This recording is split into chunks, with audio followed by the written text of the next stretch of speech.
Hi everybody, here is a video that provides you guys with an overview of extinction. So for this video, our objectives are there on the left, and for our agenda, we're first going to talk about the definition of extinction, and then how you implement extinction for positive and negative reinforcement. We're going to go into what an extinction verse is, and then talk about resistance to extinction, and then wrap it up with some problems regarding extinction. So before we get into our agenda, I did want to point out that I want to kind of review our three-term contingency or our ABCs of behavior. So remember, our antecedents are those environmental stimuli that occur immediately before the behavior. We have the behavior, and then we have our consequences. So those environmental stimuli that occur immediately after the behavior occurs. And in this chapter, in this module, we're talking about ways to arrange the environment to decrease behavior.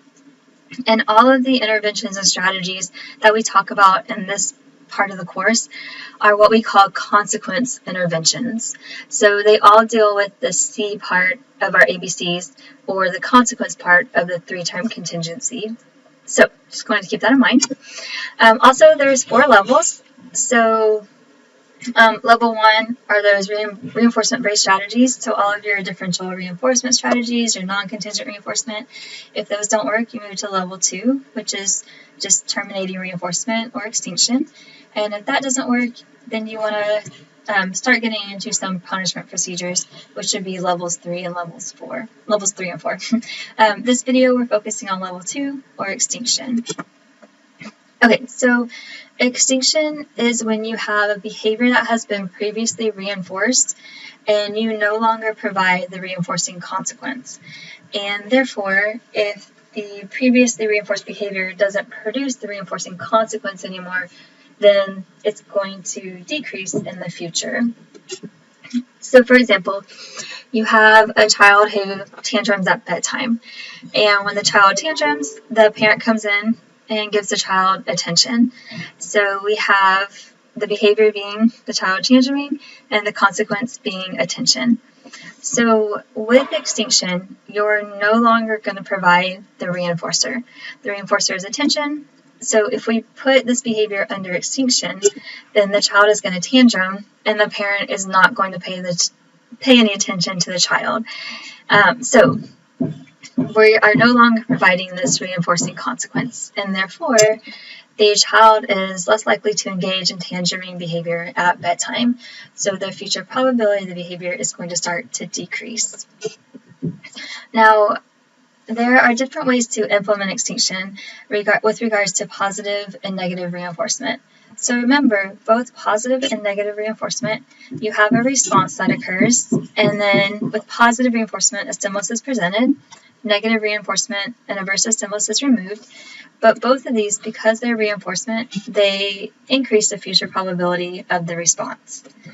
Now, when we talk about implementing extinction, what's going to happen is you have a response that's either maintained by a positive or negative reinforcement, and this is your reinforcer right here, either an actual reinforcer or you're not, or you're removing an aversive stimulus. So when you put this behavior under extinction, you're either not going to present the reinforcer or you're not going to remove the aversive stimulus. So there are procedural differences with regards to how you implement extinction for both positive and negative reinforcement. So let's take an example of a behavior that's been maintained by positive reinforcement. So you're in the classroom and you have a child who's talking at inappropriate times. You know, either the teacher's trying to talk or they're supposed to be doing independent work and they're talking. And the function of the behavior is that the teacher gives the child attention. So teacher attention, which is maintained by positive reinforcement. Your reinforcer is teacher attention. So if you want to put this behavior under extinction, then when the child talks, the teacher will not give the child attention. And this is what's called planned ignoring. So you're not delivering the reinforcing consequence. So the behavior is maintained by attention. You're not going to provide attention. For an example of how you would implement extinction with regards to a behavior that's maintained by negative reinforcement, if you have a child who's tantruming when the teacher places a worksheet in front of him, and therefore the teacher lets the child out of the task, then the aversive stimulus is that worksheet, and the teacher removes the worksheet, maintained by negative reinforcement. So with regards to extinction, you're not going to remove that aversive stimulus. So when the child tantrums, when the teacher places the worksheet in front of him, the teacher is not going to let the child out of the task. So regardless of how long he tantrums, he's going to have to complete the worksheet that's in front of him. So figuring out the function of the behavior and the maintaining consequence is really important for extinction. If you have a kid who his behavior is maintained by escape, and you just decide that you don't look at the function and you assume it's attention and you ignore them, then you're actually giving them what they want, and you're actually reinforcing the behavior, because you ignoring them allows them to get out of the task. So the functions of behavior are really, really important. So figuring out the function before you implement extinction, because it matters. And you guys can see here the functions of behavior, and we talked about these in previous modules. But if the function of the behavior is to gain attention, then with regards to extinction, you're not going to provide attention anymore. So the maintaining consequence would be that positive reinforcement, and you're not going to provide that reinforcer. This is what's referred to as that plan ignoring. So if the function is attention, you ignore the behavior. If the function is gaining a tangible, you're not going to give the child the tangible. And I'm going to skip down to escape from attention. If the function of behavior is escape from attention or a demanding or boring task, then the child is going to have to engage in that boring task. You're not going to let them escape. Now, your automatic reinforcement contingencies are a lot more challenging to deal with regards to extinction. So, for example, with gaining sensory stimulation, sometimes our kids with autism, one common thing I've seen them do is turn light switches on and off. And one reason they do it is because the light goes on and off, and it produces that visual sensory stimulation. And so it's positive automatic reinforcement, because the behavior within itself produces the reinforcer. So them turning the light on and off produces that light. Turning the light switch on and off produces that light going on and off. It's positive because something gets added. And so to implement extinction, they still need to be able to turn the light on and off. So they still need to be able to engage in the response, but it's just not going to produce that sensory stimulation. So you're somehow going to have to dismantle the light or turn the electricity off so that they can still turn the light switch on and off, but it doesn't produce that visual stimulation of the actual light going on and off. So you guys can see these can be a lot more challenging to deal with regards to, you're not just ignoring behavior and not giving a toy or not letting them escape.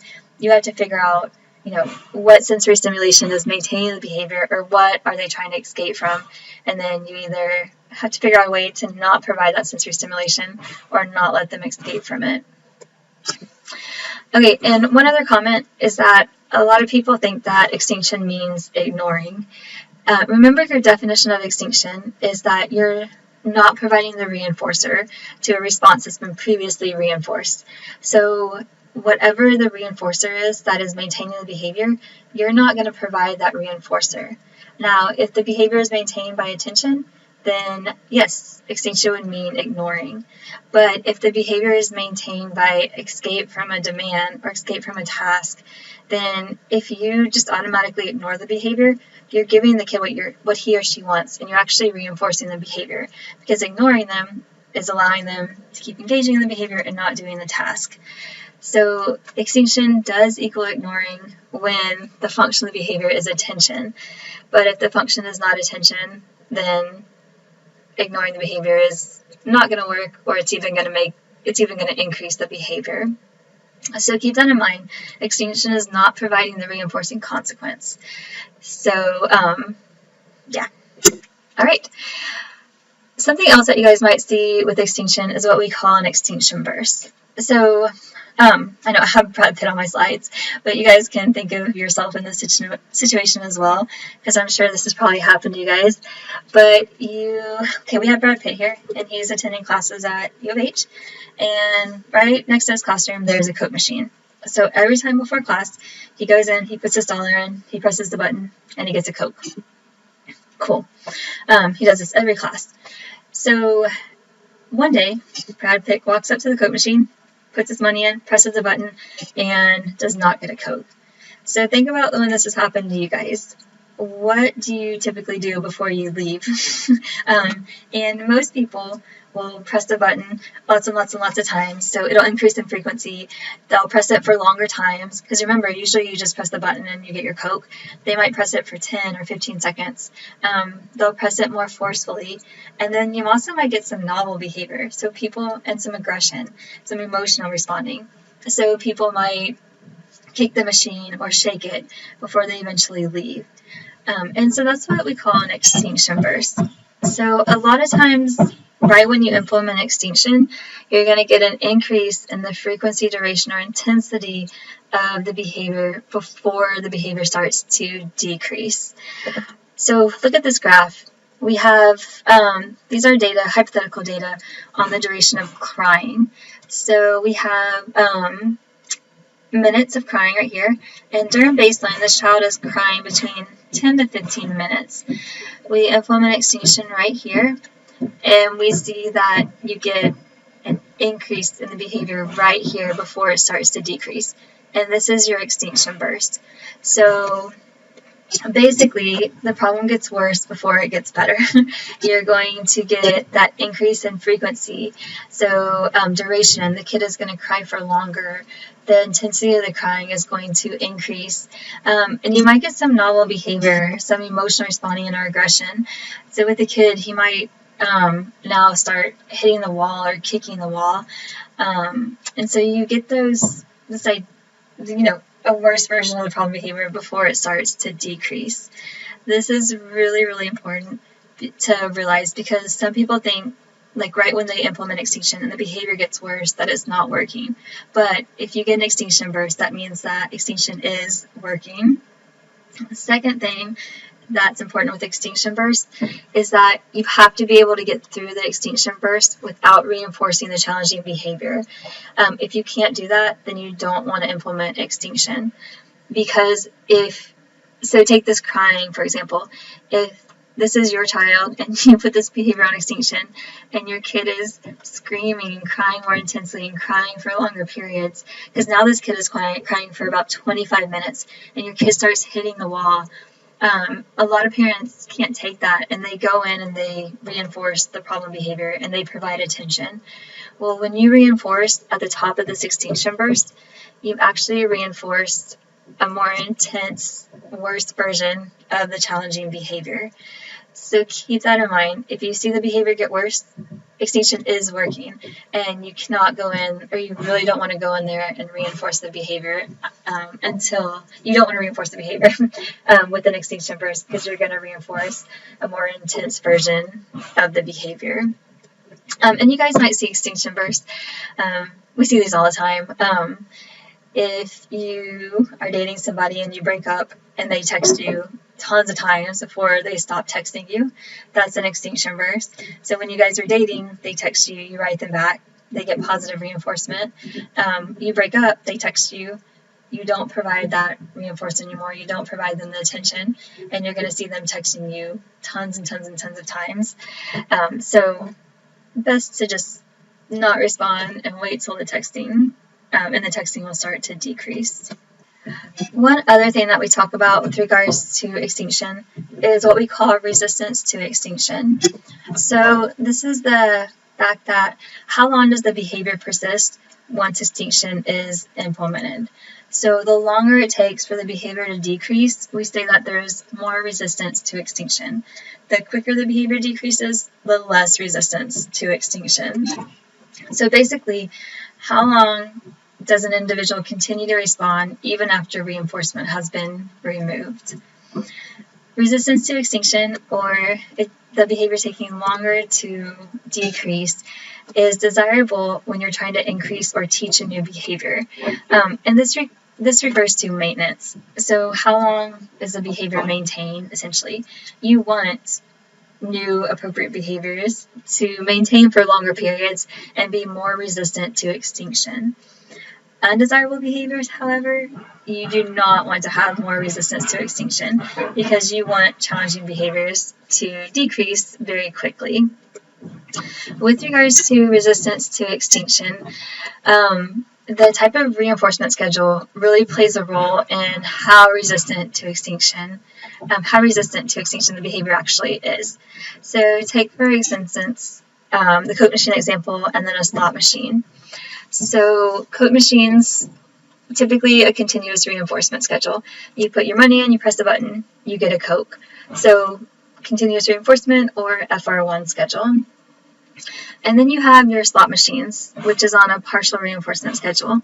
So, you pull your handle or you press the button. Sometimes you win, sometimes you don't. And if you think about resistance to extinction, which of these schedules, the continuous one or the partial or intermittent schedule, is going to be more resistant to extinction? Which of these behaviors where you don't get the reinforcing consequence is going to continue to happen for longer periods of time? And that's going to be your slot machine. So partial schedules or intermittent schedules are more resistant to extinction. It takes the behavior longer to decrease. If you place a behavior that's under a partial reinforcement schedule under extinction. So think about your Coke machine, continuous reinforcement schedule. Each time you press the button, you get a Coke. Well, when you don't get your Coke, and you don't get it the next time, your behavior is going to decrease pretty fast, and that you're going to learn really fast that, hey, my behavior is not going to produce, I'm not going to be able to push that button and get the Coke. So you're going to go to a different Coke machine or stop getting Cokes. But with regards to your slot machines that are on that partial schedule, sometimes you get the reinforcer and sometimes you don't. So your behavior is going to maintain for longer periods of time after that. So it's going to take you a little while to realize that, okay, I'm definitely not getting the reinforcer at all. So thinner schedules are more likely to result in more resistance. And so when you get into your partial reinforcement schedules, the thinner the schedule, the more times the person has a previous learning history of, or a previous history of engaging the response and not getting the reinforcer. So if you have, for example, an FR2 schedule compared to an FR10 schedule, that FR10 schedule is a thinner schedule, and you're going to have more resistance to extinction because the learner has had more trials in which they engage in the behavior and they don't get the reinforcer. So it's going to take them longer to essentially, in mentalistic terms, realize that they're not going to get that reinforcer at all. Variable schedules are also more likely to result in resistance. So remember, we had 4 types of schedules. We had 2 variable and 2 ratio. 2 variable and 2 fixed. Your fixed schedules are known and they're set. So a fixed ratio 2, after every 2 responses, the person gets the reinforcer. Fixed interval, after 2 minutes, the person engages in a response and gets the reinforcer. And so those schedules, once the behavior is put under extinction, they're less resistant to extinction than variable schedules are. Variable schedules are unknown. You don't know with the variable ratio, you don't know how many responses you really need to make before you get the reinforcer. Variable interval, you don't really know. There's not a set time. You don't know how much time needs to go by before you can make a response to get the reinforcer. And so that's why you get these steady patterns of behavior.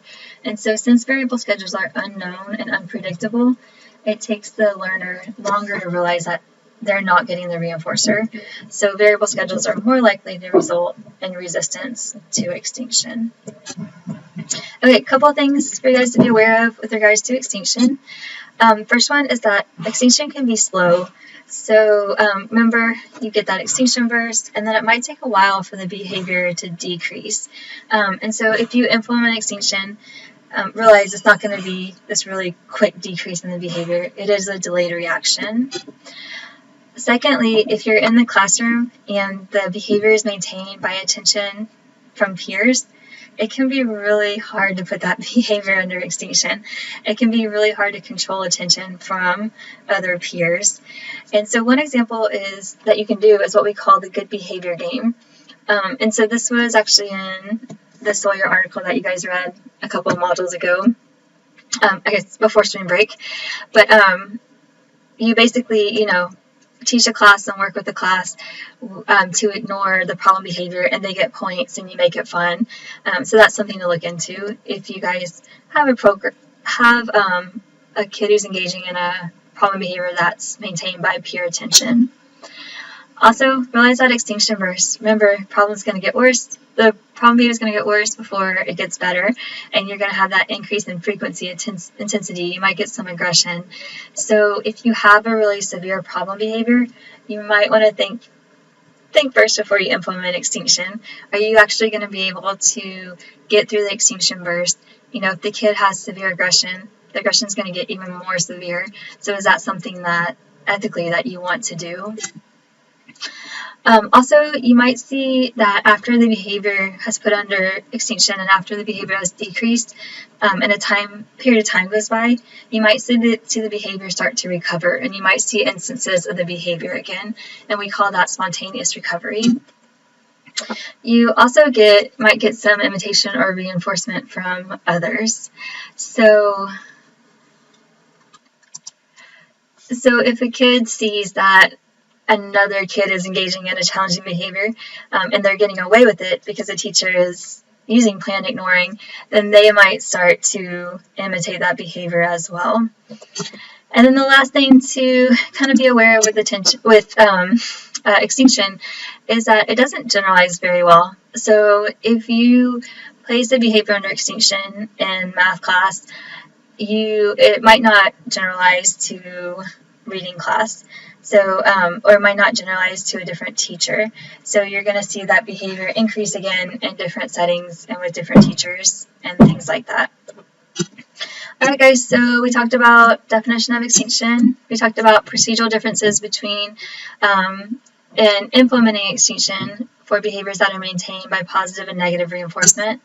We talked about resistance to extinction, and then we talked about some problems that you can encounter with extinction. So that's all for our brief overview of extinction. If you guys have any questions, then please email me. All right, thanks for listening.